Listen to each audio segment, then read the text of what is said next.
Imagine the last Christian on earth. What will he think? How can he still have faith?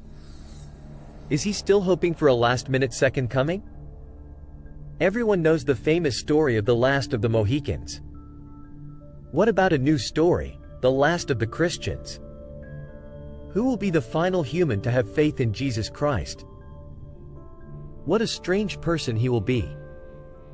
The rest of the world will have rejected his religion. Everything will point to the total falsification of everything he holds most sacred. Shall we call this last Christian Abraham? Or Adam? All mainstream religions and spiritual systems will end one day. They are all fossils that don't yet know it. Where are the dinosaurs? One day, people will ask, where are the Christians? The clock is ticking down on all of these absurd faiths. They have all had a good run for their money, but they are doomed. Humanity will move on. Humanity will evolve. These decrepit systems of ancient mind control and brainwashing will fail and fall. Will the last Christian be hunted like an animal, just as the Christian mob hunted Hai-Pei Shah? Will he be in a zoo, with people staring at him in his natural habitat of a church? Will he be ignored? Will he stand in the middle of the main street ranting and raving about Christ, with everyone walking past him, paying him no attention? The first Christian, Jesus Christ, wasn't even a Christian. He was a Jew, who never once repudiated Judaism. Christianity is a fantasy. Even the God it worships wasn't a Christian. Can you imagine the God of the universe coming down to the earth, as a Jew? Why would he do such a thing? Why wouldn't he come down as a universal God preaching a universal religion, about helping everyone to become their optimal selves?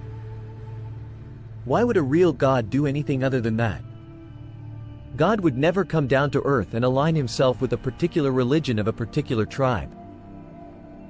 That would indicate that only this religion was true and all other religions were false. But in that case, why wouldn't God go to all the other religions and explain their errors? Why would he allow himself to be crucified by pagan Romans? Why wouldn't he resurrect himself in front of the Emperor of Rome? If you were God 2,000 years ago, can you imagine ever doing what Jesus Christ did if you wanted humanity to embrace the truth of existence? Of course, what Jesus Christ did was the opposite of what a real God would do. Can there be anything more bizarre than that God, Jesus Christ, allegedly came to earth as a Jew, to prove that Judaism was the correct, godly religion, and then the religion named after him, Christianity, turned out to be the repudiation of that original religion, Judaism, and the members of Judaism all utterly denied that Jesus Christ was God? Confused? You ought to be. This is the biggest omnishambles ever. Even God's own chosen people rejected him and didn't believe in him. How can God come down to his chosen people to prove that they are right, and then alienate all of them, such that they call him a false God? Isn't this the funniest thing you have ever heard? This is God as a clown, a buffoon engaged in a never-ending comedy of errors. Or pure farce. Yet billions of people believe in all of this nonsense. But not forever. One day, only one will be left. Will he be the maddest of them all? In fact, he will no doubt call himself the second coming, and Lord of the universe.